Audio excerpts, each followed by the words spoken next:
ही जीभ आपली कशाचा अवयव आहे? तर रक्त आणि मांसाचा अवयव आहे.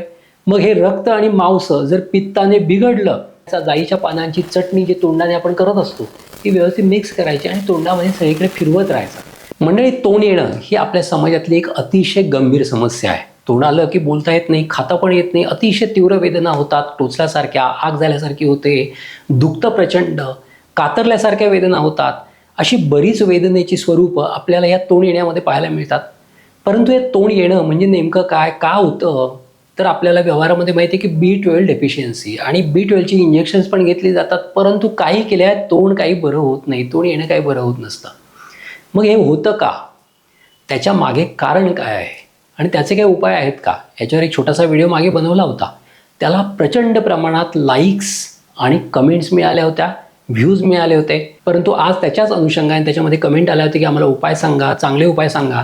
त्याच्यासाठीच आज आपण एक मोठा व्हिडिओ बनवत आहोत. तर तोंड येणं म्हणजे स्टोमॅटायटिस, म्हणजे तुमच्या तोंडामध्ये असणारी जीभ, तुमच्या ओठांचा आतला भाग याच्यामध्ये अल्सर्स तयार होतात, जखमा तयार होतात. त्याच्यामध्ये बऱ्याच वेळेला असं पससारखं एक पांढरट वर्तुळ असतं आणि आतमध्ये एक पांढरटपणा असतो, लालसरपणा असतो. त्याच्यामुळे तिथे प्रचंड वेदना असतात, कारण जास्तीत जास्त नर्वचा पुरवठा, सेन्सेशनचा पुरवठा हा आपल्या ओठांना आणि जिभेला असतो. त्याच्यामुळे इथे जास्तीत जास्त उरण तयार झाले की त्याच्यामध्ये प्रचंड वेदना होत असतात. आणि एक महत्त्वाची गोष्ट म्हणजे आपण तोंड काय तसंच ठेवू शकत नाही. आपल्याला बोलावं लागतं, आपल्याला खावं लागतं, आपल्याला पाणी प्यावं लागतं. या सगळ्या क्रिया आपल्याला थोड्या थोड्या अंतराने कराव्याच लागत असतात. त्यामुळे तोंडामध्ये होणारी जखम ही फारच क्लेशदायी असते आणि ती आपण सहन करू शकत नसतो. मग यासाठी आपल्या तोंडातली जखम लवकर भरून येणं महत्त्वाचं असतं. परंतु बऱ्याच जणांना काही औषधं घेतली, व्हिटॅमिन B12 घेतलं किंवा काही अशी अल्सर्सची जेल लावली तर तात्पुरता फरक पडतो, परंतु पुन्हा त्यांना काही दिवसांनी हे अल्सर्स येतच असतात. त्याच्यामुळे आधी आपण हे तोंड येतं का हे बघूयात. तोंड येण्याची कारणं काय आहेत हे आपण पाहूयात. तर पहिली गोष्ट ही लक्षात ठेवा की तोंड येतं यामागे महत्त्वाचा दोष कोणता असेल तर तो म्हणजे पित्त, आणि महत्त्वाचा धातू कोणता असेल तर तो म्हणजे रक्त आणि मांस. ही जीभ आपली कशाचा अवयव आहे? तर रक्त आणि मांसाचा अवयव आहे. मग हे रक्त आणि मांस जर पित्ताने बिघडलं तर तुमचं तोंड येणार आहे, तुमची जीभ येणार आहे, तुमचे ओठ येणार आहेत. यासाठी तुमच्या रक्तामध्ये आधी शुद्धता हवी. रक्तामधलं पित्त कमी झालेलं असावं, जे तुमच्या ओठामध्ये, तुमच्या जिभेमध्ये करू शकता. काय तर आधी तुमचा आहार पित्त वाढवणारा नसावा हे कधी लक्षात ठेवा. कारण आम्लपित्त असू दे किंवा तुमचं तोंड येणं असू दे किंवा शीतपित्त, ज्याला अंगावर खाज येणं असं म्हणतात किंवा अर्टिकेरिया म्हणतात, हे सगळे आजार तुमच्या पोटातलं पित्त, उष्ण तीक्ष्ण गुणाचं पित्त जेव्हा तुमच्या शरीरात पसरतं आणि त्या ठिकाणी जातं आणि आजार उत्पन्न करत असतं. त्यामुळे हे पित्त व्यवस्थित कंट्रोल ठेवणं महत्त्वाचं आहे.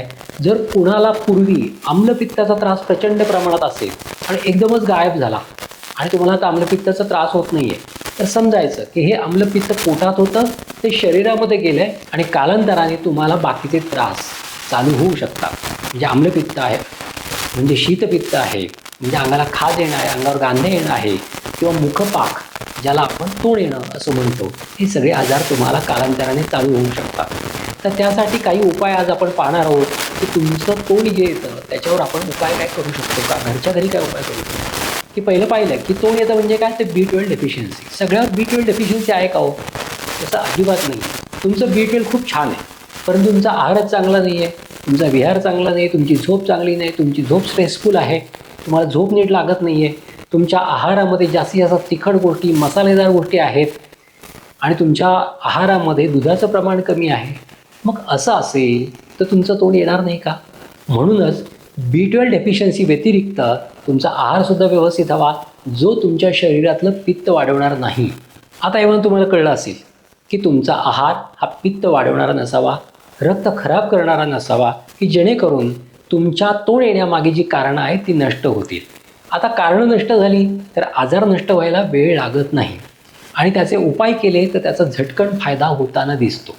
आता तोंड येतं त्याच्यामध्ये ज्या जखमा असतात त्याच्यासाठी एक साधा सोपा उपाय म्हणजे जाईची पानं घ्यायची, ती व्यवस्थित धुवायची आणि दिवसातून 3 ते 4 वेळा चावून ती तोंडातच ठेवायची आणि 15 ते 20 मिनिटांनी थुंकून टाकायची. असं केलं तर तुमच्या तोंडातले अल्सर्स हे लवकर भरून यायला मदत होते. काही लोक असं पण करतात की जाईची पानं धुवायची, तोंडात घालायची, त्याच्यामध्ये अर्धा ते 1 चमचा तुपाचा घ्यायचा, चावायची व्यवस्थित आणि त्या तुपामध्ये ह्या जाईच्या पानांचा रस व्यवस्थित मिक्स करायचा. जाईच्या पानांची चटणी जी तोंडाने आपण करत असतो ती व्यवस्थित मिक्स करायची आणि तोंडामध्ये सगळीकडे फिरवत राहायचं. असं 20 ते 25 मिनटं तसंच ठेवलं तर येणारी थुंकी हळूहळू थुंकून टाकली तर त्याचा परिणाम तुमच्या तोंडावरच्या अल्सर्सवर खूप छान होतो. तुम्ही करून बघा, तुमच्या सगळ्या जखमा व्यवस्थित भरायला लागतात. यानंतरचा दुसरा उपाय म्हणजे बेदाणे, ज्याला आपण मनुके म्हणतो. ते सुद्धा तुम्ही दिवसातून 4 ते 5 वेळा चावले आणि त्याबरोबर थोडं तूप, गाईचं तूप जर घेतलं तर तोंडातल्या जखमा व्यवस्थित भरायला मदत होते. तिसरा उपाय म्हणजे त्रिफळा. त्रिफळा हा तुरट चवीचा असतो. त्याच्यामुळे ह्या तुरट चवीमुळे तुमच्या तोंडामधले अल्सर्स, त्याच्यामध्ये जास्त जर स्राव असेल, जास्त जर पस असेल तर त्या जखमा स्वच्छ होतात आणि तुमचे अल्सर्स भरायला लवकर भरायला मदत होते. त्यामुळे त्रिफळ्याचा काढा त्याने जर गंडूश केलं, तोंडामध्ये धरलं, असं दिवसातून 3 ते 4 वेळा केलं तर त्याचा खूप छान फायदा होताना दिसतो. मागे मी पंचवल्कल वृक्षाबद्दल बोललो होतो. पंचवल्कल वृक्ष ही तुरट चवीची असतात. पंचवल्कल वृक्षांची साल, वल्कल म्हणजे काय, सालवरची वस्त्र आपण ज्याला म्हणतो, वल्कल नाही का, आपण वल्कल घातली आणि वनवासाला निघालो, अशी ती वल्कल असतात. आणि ही वल्कल याची जी चव असते ती तुरट असते, कषाय असते. त्यामुळे उमराची साल असू दे किंवा वडाची साल असू दे किंवा पिंपळाची साल असू दे, वरची साल खरवडून आतली साल गोळा करून त्याचा जर काढा केला, तो काढा कसा करायचा तर हातभर साल घ्यायची, त्याच्यात 4 कप पाणी घालायचं, उकळून 1 कप करायचं आणि हे मिश्रण गाळून घ्यायचं आणि त्याने गंडूश करायचा. गंडूश म्हणजे तोंडात धरायचं, गुडगुडी करायची. असं दिवसातून 3 ते 4 वेळा केलं तर तोंडातल्या जखमा, अल्सरच्या जखमा, तोंड येणं, त्याची जी सूज आहे अल्सरेशन्सची, खूप छान कमी होते. आणि हा उपाय जो आहे हा आम्ही सर्रास करतो आणि त्याचा फायदासुद्धा रुग्णांना होतो. आता हे जे एक्सटर्नल उपाय आहे त्याच्याबरोबर पोटातून सुद्धा काही पित्तशामक औषधं घेतली तर त्याचा पण छान फायदा होतो. तर त्याच्यासाठी तुळशीचा सब्जा तुम्ही वापरू शकता. 1 कप पाणी घ्यायचं, कोमट पाणी घ्यायचं, त्याच्यामध्ये तुळशीचा सब्जा 1 चमचा घालायचा, ते भिजत ठेवायचं. 3 ते 4 तासांनी चांगलं ते फुगलं की ते सकाळी आणि संध्याकाळी घेऊन टाकायचं. या जोडीला धन्याचं पाणी आहे ते सुद्धा तुम्ही घेऊ शकता. कोथिंबिरीचा रस जर सकाळी, दुपारी, रात्री 3-3 चमचे, 4-4 चमचे घेतला त्याचाही छान फायदा होतो. गुलकंद आहे, गुलकंदाचा 1-1 चमचा सकाळी, दुपारी, रात्री घेतला तरी पोटातली आग, पोटातलं पित्त कमी होतं. या सगळ्या गोष्टी केल्यामुळे जिभेचं अल्सरेशन, तोंडाचं येणं हे बऱ्याच प्रमाणात कमी होऊ शकतं. हे सगळे उपाय करून खूप छान फायदा होतो. आणि या जोडीला पित्ताचा निचरा करण्यासाठी दर आठवड्याला सकाळी 4ला उठून 1 कप दुधामध्ये 3 ते 4 चमचे एरंडेल तेलाचे घ्या, जेणेकरून तुमच्या शरीरामधला वात, पित्त, कफ या टॉक्झिन्सचा निचरा होईल, तुमचं शरीर डिटॉक्झिफाय होईल आणि शरीर स्वच्छ झालं की बाकीच्या गोष्टी कमी व्हायला वेळ नाही लागत, बाकीचे आजार कमी व्हायला वेळ नाही लागत. कारण तुमचं तोंड येणं हे पित्ताच्या टॉक्झिन्समुळे होत असतं आणि जेव्हा तुम्ही एरंडाचं विरेचन घेता तेव्हा तुमच्या शरीरातलं पित्ताचं टॉक्झिन्स हे बाहेर जातं, नष्ट होतं आणि शरीर निर्वीज झाल्यामुळे ते तुम्हाला बरं वाटतं. आता हे जे सगळे उपाय सांगितलेले आहेत ते तुमच्या तोंड येण्यावर आहे. B12 डेफिशियन्सी बरोबर मी जी कारणं सांगितली ती सुद्धा या आजारामध्ये अतिशय महत्त्वाची आहेत, हे लक्षात ठेवा. हे सगळे उपाय करून पहा, तुम्हाला नक्कीच छान फायदा होईल. धन्यवाद.